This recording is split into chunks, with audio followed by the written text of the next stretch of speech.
qaşıq.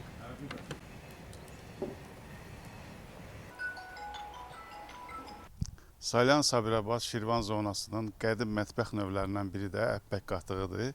Bu əppək qatığı artıq çoxdandır ki, unudulan bir mətbəx növlərindəndir.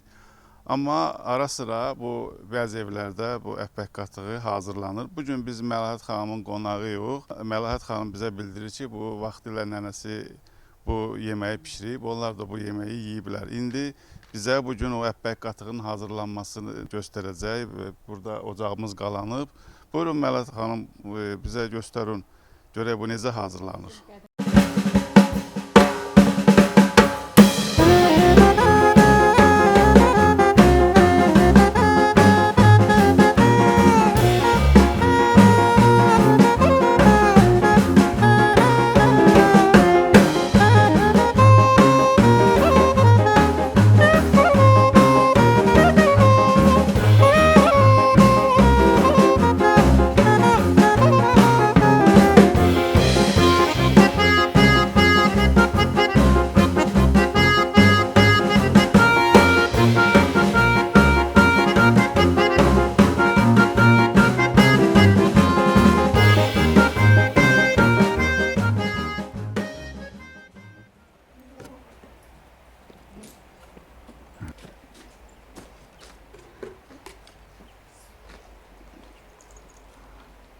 Çox dadlı bir yemək aldım həqiqətən də.